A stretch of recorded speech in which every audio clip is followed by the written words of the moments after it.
Designation 9 Alpha, the Valley of the End. The negotiation failed. In this iteration of history, Sasuke Uchiha didn't leave alone. He offered a hand, and Naruto Uzumaki didn't strike it away. He took it. The will of fire was extinguished in a single handshake, replaced by a cold, pragmatic pact for power. Fast forward 3 years. The location is the northern gate of Konoha. Weather conditions: heavy rain masking thermal signatures. Threat level: catastrophic. The guards, Izumo and Kotetsu, are scanning the horizon for enemy movement. They expect an army. They expect the stone or the cloud. Instead, they see 2 silhouettes in black cloaks adorned with red clouds. The silence isn't peaceful. It's the breathless vacuum before a detonation. The anomaly manifests not with a roar, but with a whisper. The figure on the right lowers a hood. It's him, the Jinchuriki, the hero who was promised.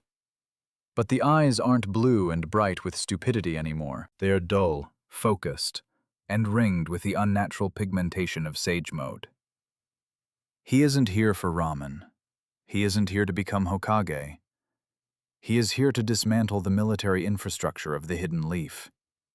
The cannon breaks the moment the first guard realizes the forehead protector has a horizontal slash through the leaf symbol. Panic sets in. Standard protocol dictates an alarm, but reaction times are irrelevant against a threat that moves at the speed of a tailed beast. Naruto raises a hand. No hand signs.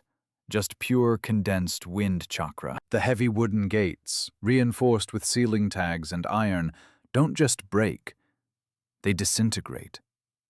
The blast wave turns the entrance of the village into shrapnel. The invasion has begun, and the invader knows every security code, every shift change, and every weakness in the grid. Let's freeze the frame here. Cut the feed. We need to analyze the tactical disparity before the bodies start piling up. We are looking at an asymmetrical warfare scenario that defies standard ninja logic. On one side, we have the Konoha Defense Force. Their doctrine relies on the quote, zero, teamwork, formations, and attrition. They are equipped with standard kunai, paper bombs, and C-rank jutsu. Their average reaction time is 0.5 seconds. Their durability is human. On the other side, we have the anomaly, Akatsuki Naruto. This isn't the stamina-heavy brawler from the original timeline. This is a weaponized asset trained by pain in chakra efficiency and Itachi Uchiha in psychological warfare. Look at the stats. The Ninetales provides a functionally infinite generator of chakra. In the canon timeline, this was limited by Naruto's lack of control. Here, the Akatsuki have removed the safety limiters. He is a walking nuclear reactor with a leaky core. His durability is enhanced by a cloak of boiling red chakra that acts as reactive armor, vaporizing projectiles on contact. But the terrifying factor is the shadow clone technique. In the original timeline, it was a mob. Here, it is a coordinated special ops battalion sharing a hive mind. 1,000 clones, each capable of deploying Rasengans, acting with a single killer intent. The math is simple and brutal. Konoha is fighting a war against an army that feels no pain, requires no supply lines, and can replenish its numbers instantly. The primary weakness of the anomaly is biological decay.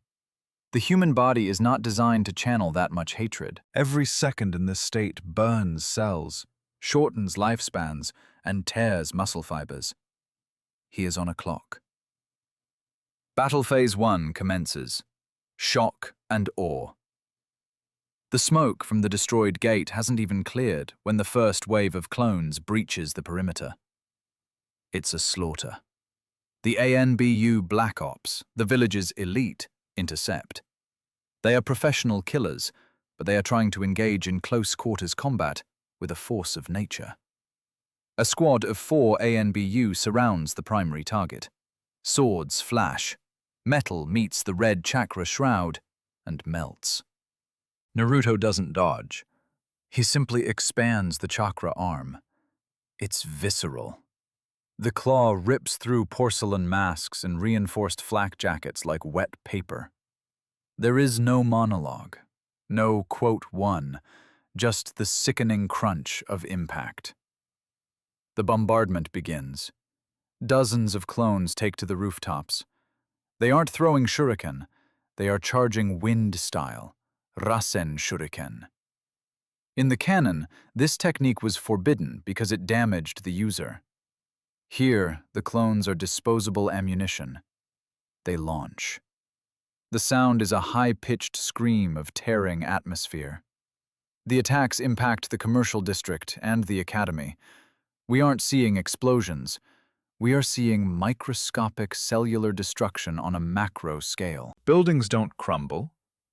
They are erased.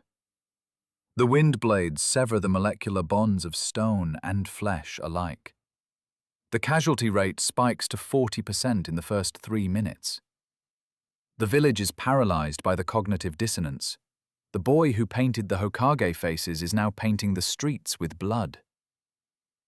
Battle Phase 2. The enemy adapts. The shock wears off. Konoha is a military dictatorship for a reason. They have survived wars before. The Jonin commanders take charge. Kakashi Hatake and Might Guy arrive on the scene. They understand immediately that brute force is suicide. They shift tactics. The order goes out, quote, 2. They switch to sensory disruption and area denial. The Aburame clan deploys nano-sized insects to jam the chakra signals, creating a fog of war. The Nara clan uses shadows to bind the clones, not to kill them, but to stall them. Kakashi is the MVP here. He knows Naruto. He knows the emotional triggers. He engages the main body, not with lightning blade, but with words, attempting to induce hesitation. Is a powerful psychological weapon. For a split second, the anomaly falters. That's all the opening needed. Gi opens the 6th gate. The air pressure changes. The green beast moves faster than the Sharingan can track. The blows are kinetic insults to the laws of physics. Friction catches fire.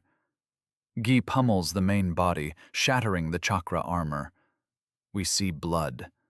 Real, red human blood mixing with the orange chakra. The anomaly is knocked back through 3 residential blocks. The hive mind stutters. Clones poof out of existence by the hundreds as the user's concentration breaks. Konoha's counteroffensive is brilliant, leveraging their numbers to box him in. They aren't trying to win. They are trying to outlast the battery. Battle Phase 3. Resource starvation. The sun is setting, obscured by smoke columns. The fight has dragged on for an hour. The tactical advantage of the infinite chakra is hitting the biological limit of the vessel. Naruto is breathing heavy. The red skin is peeling away, revealing burned flesh underneath. The healing factor is working overtime, steaming in the rain, but it's consuming his life force. The Akatsuki cloak is in tatters. He is cornered in the ruins of the Chunin exam stadium. Kakashi, panting, one eye shut, signals for the kill box. Seals are prepared. They are going to lock him away. The anomaly realizes the tech advantage is gone. The precision of the Rasen Shuriken is no longer an option. His hands are trembling too much. He has to regress. He abandons the ninja arts and embraces the monster. The Four Tails transformation triggers. Skin rips, bones crack and reshape. Logic exits the chat. It's no longer a soldier versus an army. It's a kaiju in a cage. He vomits a beam of concentrated chakra, a tailed beast bomb, aimed not at the ninja, but at the ground beneath them. Culmination and finale. The ground liquefies. The shockwave flattens what remains of the stadium. It's a Pyrrhic maneuver. The blast knocks Kakashi unconscious and sends Guy skidding back, his muscles torn from the strain of the gates. Naruto stands in the crater, half monster, half human, steam hissing from his body. He looks up at the Hokage monument. The stone faces of the ancestors look down on the destruction. He charges one final Rasengan, corrupted with negative chakra. He leaps.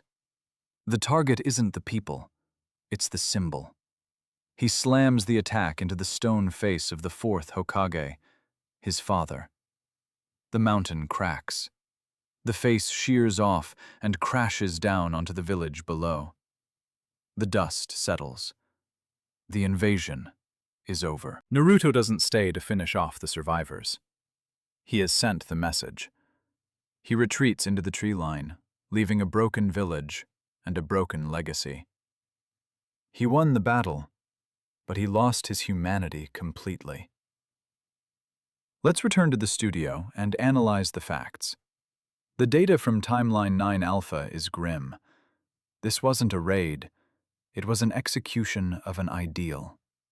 Casualties: 3,400 confirmed dead, including 60% of the active ANBU roster. Economic damage is total. Konoha is no longer a great nation. It is a refugee camp. The psychological impact is far worse. The child of prophecy is now the world's most wanted terrorist. The key factor here was the ruthlessness of the initial strike. By removing the moral hesitation, the Akatsuki weaponized Naruto's potential instantly. However, the cost was absolute. The Nine-Tails seal has weakened significantly. Our projections show that this version of Naruto has less than 2 years to live before the tailed beast fully consumes his body. The ninja war, if it happens, will not be fought to save the world, but to put down a rabid dog. History has shifted from a shonen narrative of hope to a seinen tragedy of inevitable decay. The Leaf Village will rebuild, but it will become a militaristic police state, ruled by fear of the very power they once harbored. Our experiment is complete, but the anomaly is pulsing again. The fabric of the multiverse is thinning, and the sensors are picking up 2 distinct energy signatures. It is time to choose the next battlefield. Option A: the Uchiha Massacre Reverse. What if Itachi failed, and the Uchiha clan launched a successful coup, taking over Konoha and facing the rest of the nations as a Sharingan-led superpower? Option B: Rock Lee, the Vessel.